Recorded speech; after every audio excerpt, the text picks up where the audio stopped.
Good morning, students. Today our topic is resources and development.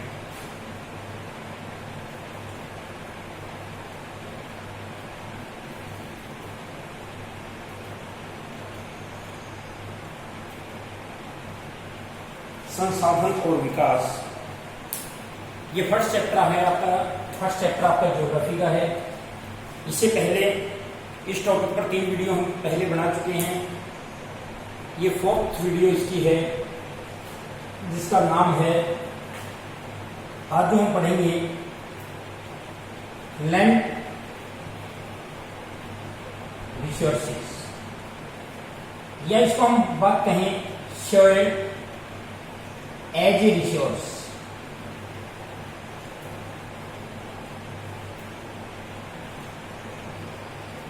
मृदा एक संसाधन, कि मृदा को एक संसाधन के रूप में माना जाता है। अगर हम बात करते हैं इंडिया की और इंडिया के रिसोर्सेज की हम बात कर रहे हैं, तो सॉइल को एक रिसोर्स माना गया है, क्योंकि our economy totally depends on agriculture and agriculture depends on variety of soil. कि यहाँ पर मृदा का प्रकार कैसा है, कैसी मृदा है, कैसी मिट्टी है, उस मिट्टी में कैसे कौन कौन सी फसलें ग्रो करेंगी। तो ये सारी चीजें हम इस चैप्टर में करेंगे। इस टॉपिक में आज हम करेंगे कि सॉइल एज ए रिसोर्स, कि how many types of soil are found in India, कि भारत में कितनी प्रकार की मिट्टी पाई जाती है। या इसमें अगर हम बात करते हैं कि भारत में मिट्टी के जो प्रकार हैं, जो वैरायटीज हैं, वो किस फसल के लिए। Soil is beneficial for which crop and there are many varieties in crops. यहाँ पर फसलों के आधार पर बहुत ज्यादा विविधताएं हैं, और इसमें हम ये बात कह सकते हैं कि भारत में जो मिट्टी है, जितनी मिट्टी भारत में पाई जाती है, उन मिट्टियों के आधार पर फसलें ग्रो करती हैं।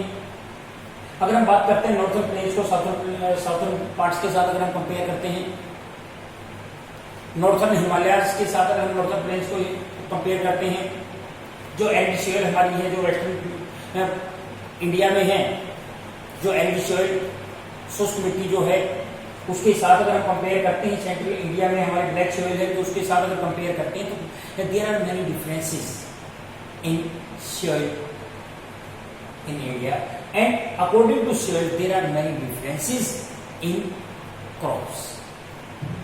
हम भारत में बात करते हैं कि हर प्रकार की फसलें यहाँ पे उगाई जाती हैं, चाहे मसालों की फसल की बात आती है, या फूड ग्रेन्स की बात आती है, मिलेट्स की बात आती है, तो हर प्रकार की फसलें भारत में उगाई जाती हैं।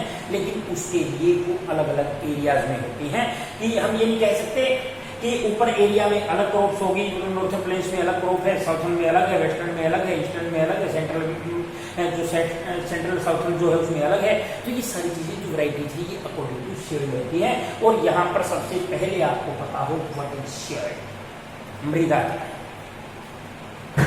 It is a thin layer which was covered our land. ये एक पतली परत है। It is a thin layer, soil is a thin layer, एक पतली परत है which covered our land.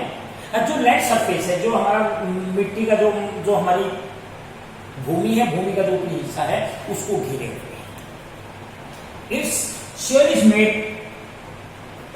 Bye humus. ये पेड़ पौधों के गले सड़े पत्ते, हल्की सी परत ये होती है, मतलब इसको हम कह सकते हैं इट्स 1 or 2 इंच। ये 1 या 2 इंच की होती है, ज्यादा सी गहरी नहीं होती, भी 1 या 2 इंच की पतली परत है। और इस पतली परत को थाउजेंड्स ऑफ ईयर्स लग जाते हैं। कि ये नहीं कि मिट्टी को एक संसाधन हम कहते हैं, क्योंकि ये भी नॉन रिन्यूएबल रिसोर्सेज में आता है। कि जिस हिसाब से हम पेस्टिसाइड्स का यूज करते हैं, जिस हिसाब से हम फर्टिलाइजर्स का यूज कर रहे हैं, अगर इसी तरह पेस्टिसाइड्स और फर्टिलाइजर्स का हम यूज करते रहे, तो एक दिन ये भी डिस्ट्रॉय हो जाएगी। तो इसके लिए इसको भी एज ए रिसोर्स के रूप में माना गया है। क्योंकि जो अगर हम बात करते हैं रिसोर्सेज एंड डेवलपमेंट, अगर हम विकास की बात करते हैं कि संसाधनों का विकास कैसे होता है, सेम एज कि मिट्टी जो मृदा है, उस मृदा के संसाधनों का या मृदा का विकास करने के लिए हम क्या क्या चीज कर सकते हैं, तो इसके बारे में इस चैप्टर में हम पढ़ेंगे। There are many types of soil, 6 types of soil are found in India. Bharat में 6 प्रकार की सॉइल पाई जाती है। सबसे पहले भारत में आती है एल्यूवियल सॉइल। उसके बाद आते हैं black soil, red and yellow soil,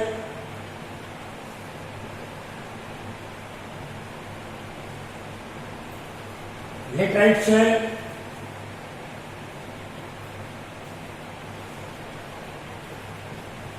arid soil and mountain soil. There are 6 types of soil are found in India. Bharat में 6 प्रकार की मिट्टी पाई जाती है। जलोढ़ मिट्टी, एल्यूवियल सॉइल, ब्लैक सॉइल, काली मिट्टी, रेड एंड येलो सॉइल, लाल और पीली मिट्टी, लेटराइट सॉइल, लेटराइट मिट्टी, एरिड सॉइल जो मरुस्थलीय मिट्टी होती है, मरुस्थलीय मृदा है, एंड माउंटेन है जो पर्वतीय मिट्टी है। These 6 types of soil are found in India and this is the major resource in which we grow crops. इनके अंदर हम फसलों को ग्रो करवाते हैं, इनके अंदर हम फसलों का उत्पादन करवाते हैं, तो इनको एक ऐसे रिसोर्सेज के रूप में यूज किया जाता है। तो today we discussed about our first soil which was called alluvial soil. जलोढ़ मिट्टी के बारे में अब हम इसमें डिस्कस करेंगे कि जलोढ़ मिट्टी होती क्या है। सबसे पहले alluvial soil is this soil is found in northern plains. ये northern plains में पाई जाती है।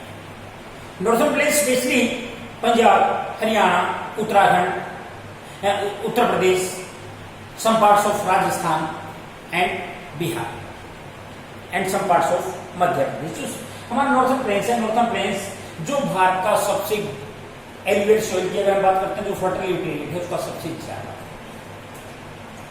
फर्स्ट ऑफ ऑल आपको पता होगी कहां मतलब कहां पाई जाती है। Second number, this soil was made by Himalayan reverse. The Himalayan reverse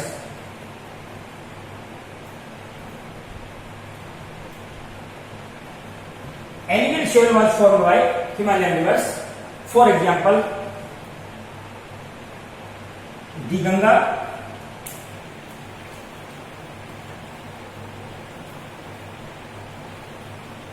the Brahmaputra and the Indus. These are 3 main Himalayan rivers and these main rivers are from alluvial soil.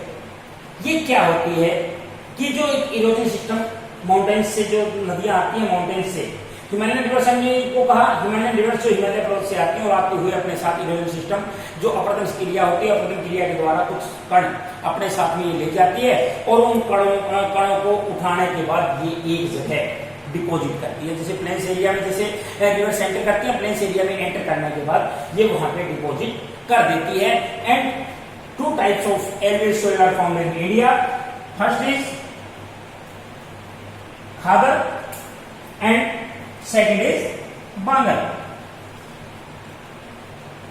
2 types, Khadar and Bangar।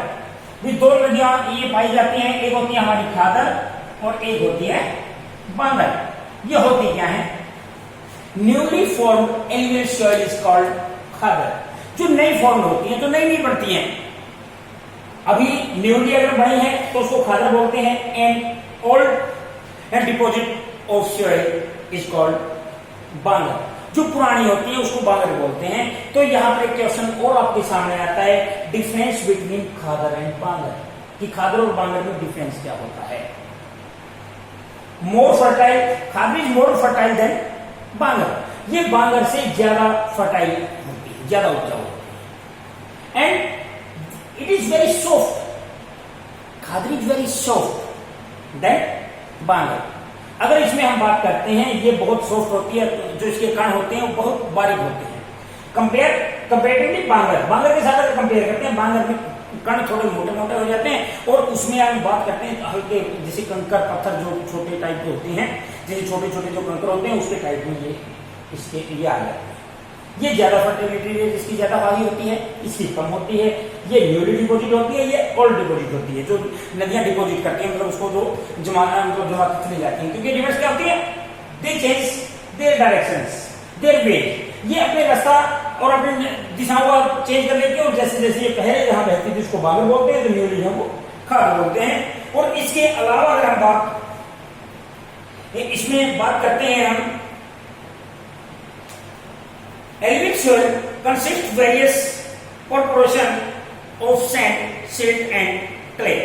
कि ये बहुत सारी जैसे silt है, clay वगैरह है, ये अपने साथ लेके चलती है, और हिमालय रिवर्स से ऊपर से आती है, ऊपर से आते आते ये अपने साथ इन चीजों को लेकर चलती हैं, और प्लेन्स एरिया में आने के बाद उसको डिपोजिट करती चली जाती हैं।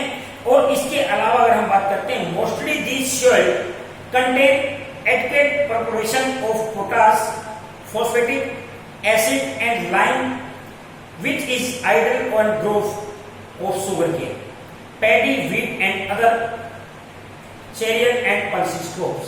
कि ये इतनी ज्यादा फर्टिलिटी रेट इसका होता है कि ये शुगर केन के लिए, वीट के लिए, राइस के लिए है, और पल्सेस जो दालों वगैरह का उत्पादन होता है उसके लिए ये बहुत इंपॉर्टेंट मानी जाती है। तो यहाँ पर सबसे पहले हमने बात की aluminium soil, it is very important and it's also a resource because our land our agricultural activity depends on soil।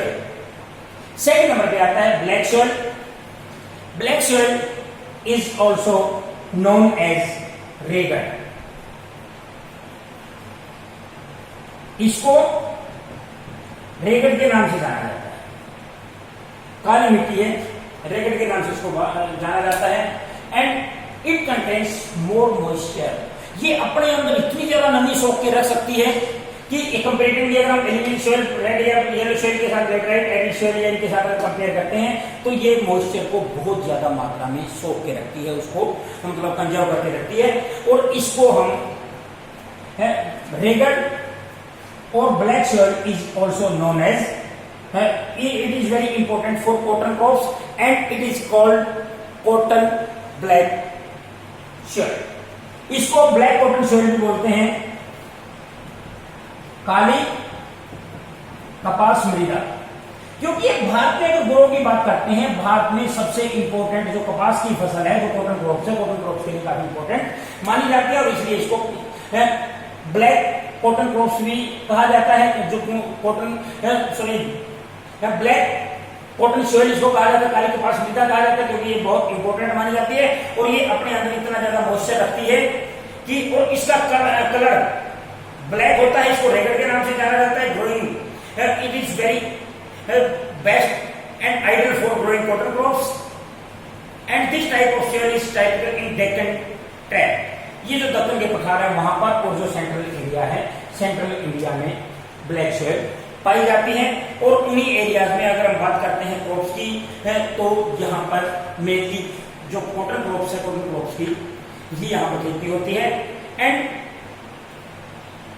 This soil is strictly when wet and difficult to work and unless untitled immediately after the first shower and during the pre monsoon period. भाई यहाँ पर बात कर रहे हैं कि ये जब एक हल्की बरसात के बाद पानी को इतना ज्यादा कंजर्व करके रखती है, ऑब्जर्व करके रखती है कि पूरे टाइम इसको ज्यादा पानी की जरूरत नहीं होती, क्योंकि ये बहुत ज्यादा रेगड़ियां बहुत ज्यादा काली और इतनी कठोर होती हैं कि पानी को ऑब्जर्व करने के बाद उस पानी को ये बाहर या मॉइस्चर, या अगर हम बात करते हैं जो वेपोरेशन सिस्टम होता है, उस वेपोरेशन सिस्टम के बाद भी ये ऑब्जर्व उसको करके परमानेंट के लिए रख सकती है।